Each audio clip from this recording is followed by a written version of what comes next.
पाथर्डी गवळाणे येथील दूषित पाण्याच्या समस्येवर कायमस्वरूपी उपाय.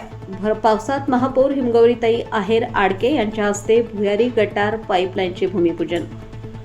नाशिक महानगरपालिकेच्या प्रभाग पाहणी दौरा उपक्रमांतर्गत प्रभाग क्रमांक 31 मधील विविध विकास कामांची पाहणी करत असताना महापौर सौ हिमगौरीताई आहेर आडके यांनी पाथर्डी गवळाणे येथील कचरा डेपोला भेट देऊन स्थानिक शेतकऱ्यांच्या अनेक वर्षांपासून प्रलंबित असलेल्या दूषित पाण्याच्या गंभीर प्रश्नांची प्रत्यक्ष पाहणी केली.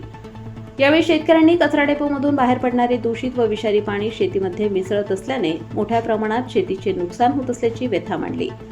स्थानिकांच्या मते कचरा डेपोमधून बाहेर पडणारे लिचेट स्वरूपातील दूषित पाणी शेतजमिनीत शिरपून भूजलामध्ये मिसळत असल्यामुळे विहिरींचे पाणी दूषित होत असून शेतीची सुपीकता कमी होत आहे. परिणामी पिकांचे मोठ्या प्रमाणावर नुकसान होत असून शेतकऱ्यांना आर्थिक फटका सहन करावा लागत आहे. या समस्येची गांभीर्याने दखल घेत महापौर हिमगौरीताई आहेर आडके यांनी तात्काळ संबंधित अधिकाऱ्यांना उपाययोजना करण्याच्या सूचना दिल्या. तांत्रिक पाहणीनंतर या दूषित पाण्याचे भुयारी गटाराद्वारे थेट STP कडे वळवण्याचा निर्णय घेण्यात आलाय.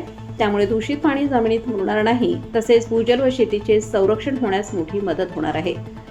सर्व प्रशासकीय व तांत्रिक प्रक्रिया पूर्ण झाल्यानंतर आज भर पावसात पाथर्डी गवळाणे येथे या दूषित पाणी डायव्हर्जन प्रकल्पाच्या पाईपलाईनचे भूमिपूजन महापौर सौ हिमगौरीताई आहेर आडके यांच्या हस्ते संपन्न झाले.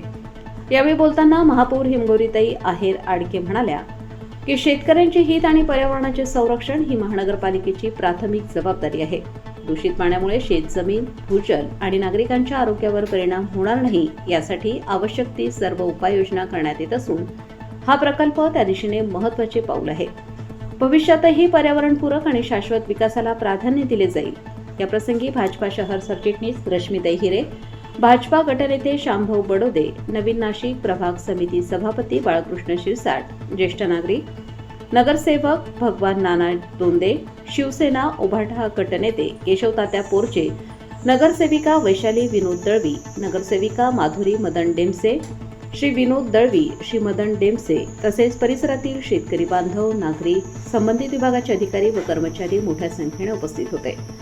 भर पावसातही जनतेच्या समस्येचे निराकरण करण्यासाठी लोकप्रतिनिधी, प्रशासन आणि नागरिकांनी एकत्रितपणे केलेल्या या भूमिपूजन सोहळ्यामुळे परिसरातील शेतकऱ्यांमध्ये समाधानाचे वातावरण निर्माण झाले असून अनेक वर्षांपासून प्रलंबित असलेल्या दूषित पाण्याच्या समस्येवर आता कायमस्वरूपी तोडगा निघण्याची आशा व्यक्त करण्यात येत आहे.